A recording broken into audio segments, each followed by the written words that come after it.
It's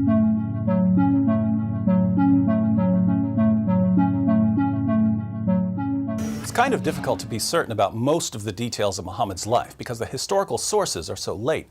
Our earliest detailed biographical source on Muhammad's life is Ibn Ishaq's Sirat Rasulullah, which was written more than a century after Muhammad died. We totally agree with Mr. Wood. By the way, just as a side note, God promised us that the Quran will be preserved, but He didn't promise anything about Muhammad's story life. So Mr. Wood, we totally agree that the book written 100 years later could have some missing, false, and exaggerated stories.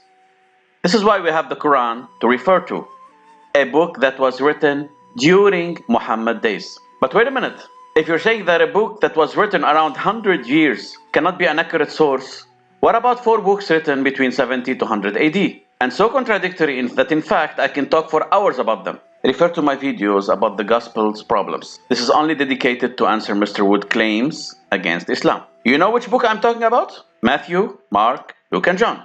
So definitely Muhammad's life book is not inerrant, as some mistakes, since it was written 100 years later. Like Mark, Matthew, Luke, and John. Same logic applies. We totally agree. We cannot rely on a book written tens of years after a Persian era from non-witnesses. And we don't even have what Ibn Ishaq actually wrote. We only have an edited version by Ibn Hisham. And Muslims don't even pay much attention to Ibn Ishaq. Mr. Wood, this book surely is not 100% accurate.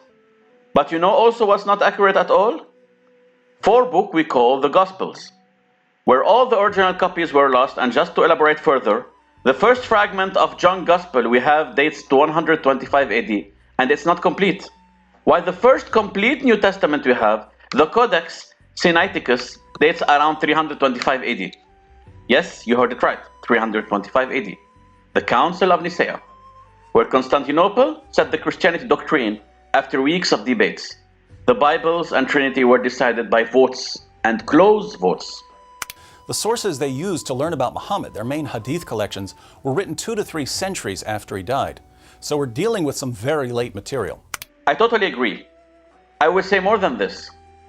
The Prophet did not want any documents circulating other than the words of Allah, including documents attributed to him saying, "Don't write about me, and anything written about me other than in the Quran should be erased." Really, if Muhammad was speaking on his own and at the same time wanted to build a legacy, this is so contradictory that the 5 years old will not accept your logic, Mr. Wood. So we agreed on the concept that a book written 100 years later cannot be taken as a 100% confirmed source. Thus, we agree that some of the teaching and some of the things that were said are possibly not correct. What about an original copy 325 years AD, full of mistakes and contradiction, which, by the way, we will show while developing our answers to Mr. Wood in each and every video. You can also check my videos about the New Testament. Muslims never claim that Muhammad's life story, the one we have in our hand, is inerrant and totally accurate.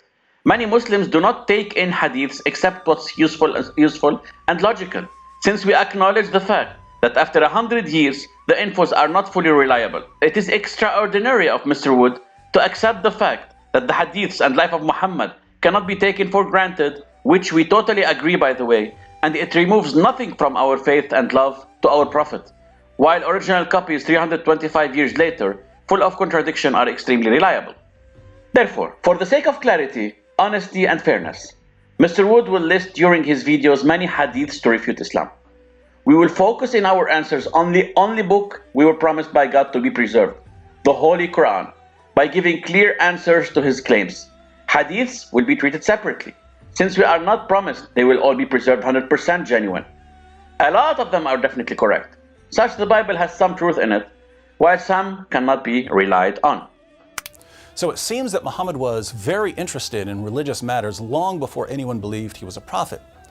During one of his yearly retreats, Muhammad became convinced that a jinn or a demonic spirit had possessed him and had ordered him to recite some verses.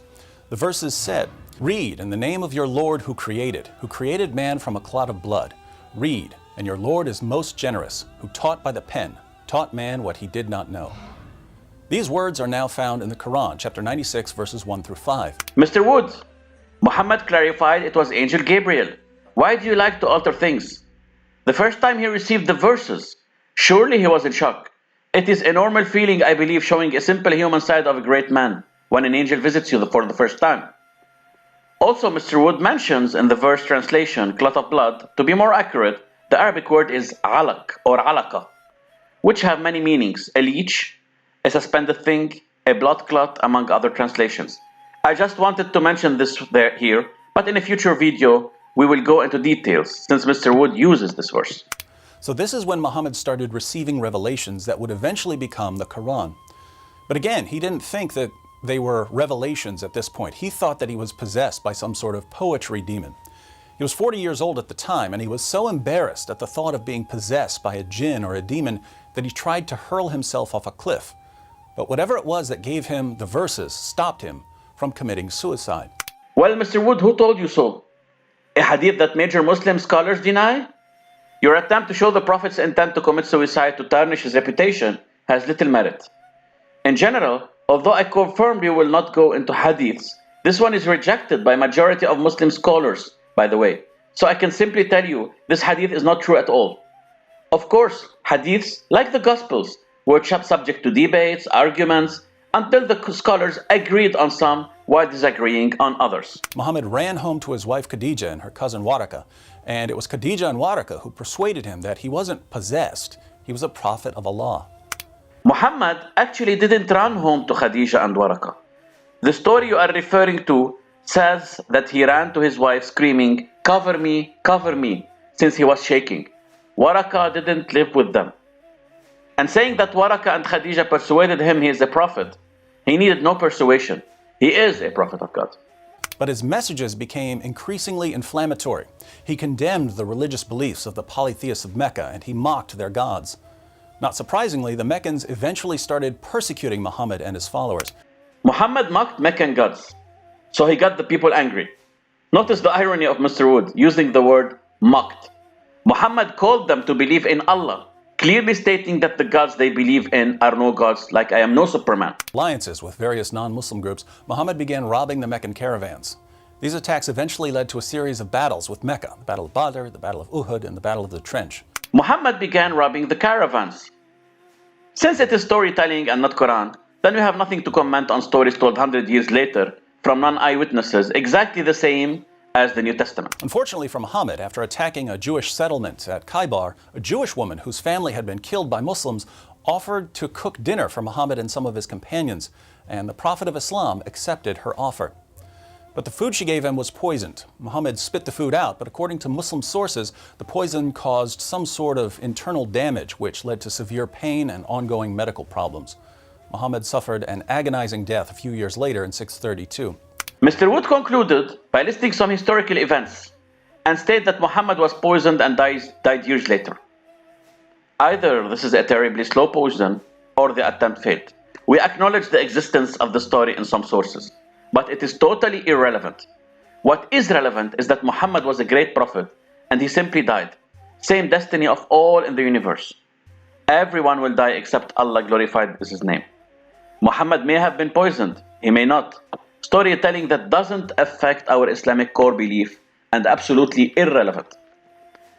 By trying to make videos against Islam, Mr. Wood in the process will indirectly and directly refute the New Testament.